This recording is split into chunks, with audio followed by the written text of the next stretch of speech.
Le sujet maintenant, on va célébrer la semaine prochaine les 5 ans du début de la pandémie à l'émission, on va se le dire. Éric Bruno est allé parler du documentaire qu'il a fait avec Alec Castonguay à ce sujet-là. Se trouvait aussi sur le plateau Anthony Cavana, qui avait quelques bémols. Là, M. Trump a décidé de se retirer de l'OMS.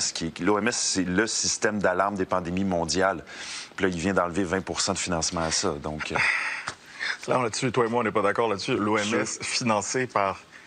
En grande partie, il y a Bill Gates qui est un gros financier. Bon, ça commence jamais bien quand tu cites Bill Gates en parlant de la pandémie. C'est vrai que Bill Gates finance en partie l'OMS et que cette organisation-là n'est pas sans reproche. Là. Bill Gates non plus. Moi-même, je boycotte Windows depuis 2002. Mais M. Cavana, lui, il va plus loin.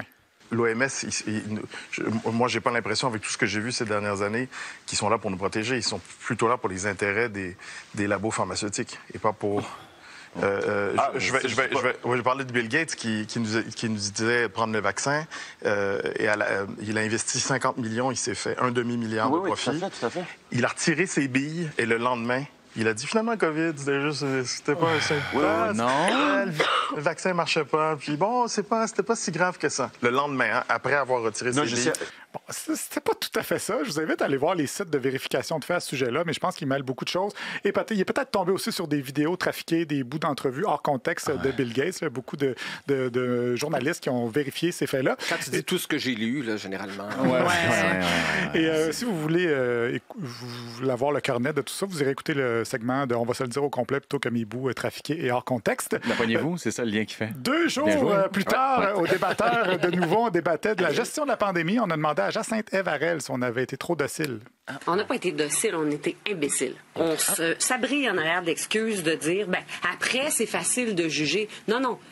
Un homme qui bat sa femme, il peut bien, à force d'abuser sa conjointe, plus tard se rendre compte, après coup, c'est vrai que les petits reproches au début, puis la violence verbale, puis la violence physique, maintenant, je me rends compte mais il reste que dès le début des premiers signes de violence psychologique, c'est pas correct. Alors, finalement, l'analogie de la fille dans le fond du bar, c'était pas si vrai que ça. C'était moins malaisant. Il y a une chose qui est revenue souvent dans ces interventions.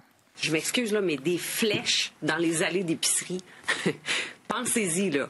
On a implanté toutes sortes de mesures, comme les fameuses flèches. Il y en a plein de mesures, là, mais les fameuses flèches à l'épicerie, c'était complètement débile. On était imbéciles. Mais docteur, voyons, comme médecin, là, des flèches à l'épicerie.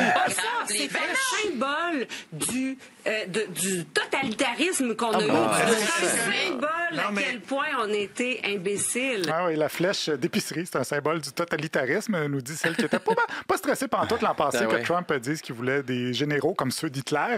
Donc, à chacun ses inquiétudes. Je vous remercie beaucoup, Olivier. C'est niaiseux. Franchement.